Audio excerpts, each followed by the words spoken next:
There's hazards on the road to Mongolia.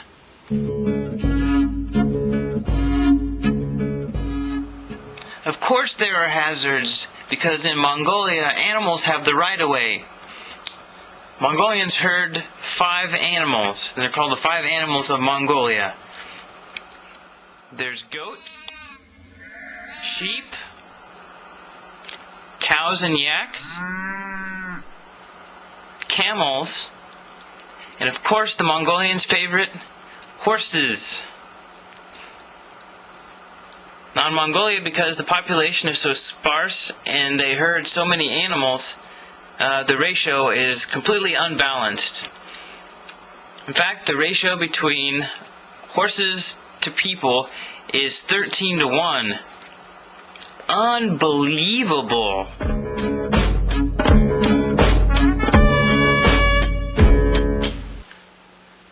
Other hazards of the road to Mongolia are more of a spiritual nature.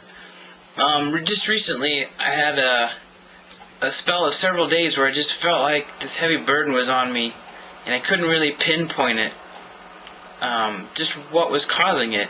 It just seemed to be pressing on me and sucking the joy out of life, and it was very oppressive and trying to pull me down, and I just felt like it was a spiritual attack. So I had my church pray for me, and the oppressive feeling that I had soon dissipated before the night was over.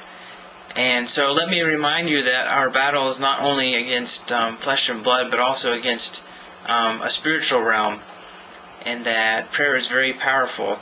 And I need you guys to continue praying for me, especially as I'm preparing to go to Mongolia, and then really after I get to Mongolia, it's very important as well that you guys continue praying.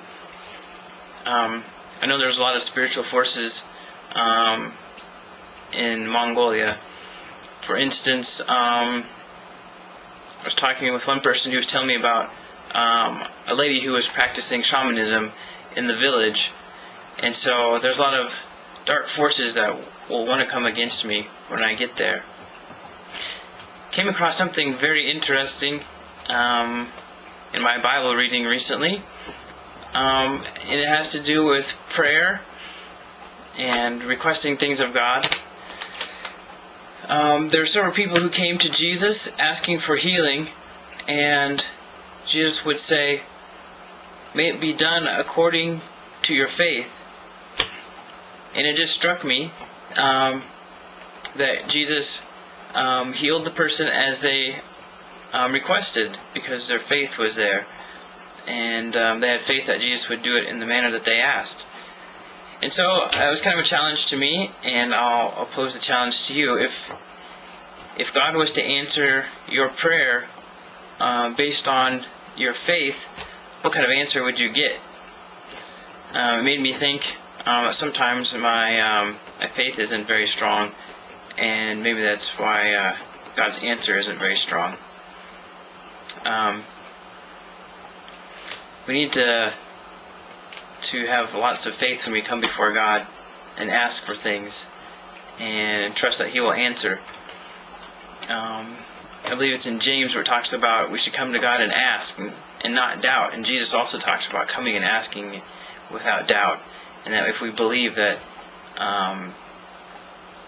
and have faith that God will answer those prayers, and but if we doubt, we shouldn't expect it to happen. Because even faith as small as a mustard seed can move mountains. So let me ask you in your prayers, both for me and for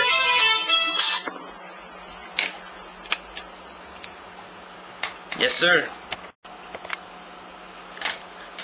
So let me encourage you in your prayers for me and for whatever else you're praying for. Just encourage you to have faith and to believe that God will answer your prayers in the way He sees best. Also, another thing I came across lately, I just think it's interesting how God reveals Himself in the Old Testament. He reveals Himself as I am, which is kind of vague It doesn't leave you with a lot to grasp onto, but yet just enough.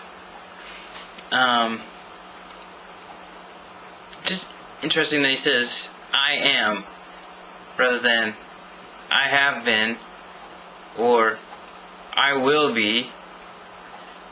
And I just think he's revealing himself as I am because of our human nature. He's already told Moses, when he reveals this name of I am, that he has taken care of his fathers, Abraham, Isaac, and Jacob. So God says, I have taken care of the things in the past. And then he goes on to say, you know what? I'm going to deliver you and your people out of Egypt. And I want you to go do this. So he's telling him, I'm going to take care of the future. I'm going to deliver you. But in this moment, he tells Moses, I am. And you know what Moses is thinking. He's like, but what about, and what if, and yet God is saying, no, I am. And so I think God wants us to be present in this moment and look for what He's doing right now instead of worrying about what has happened in the past or what is going to happen in the future.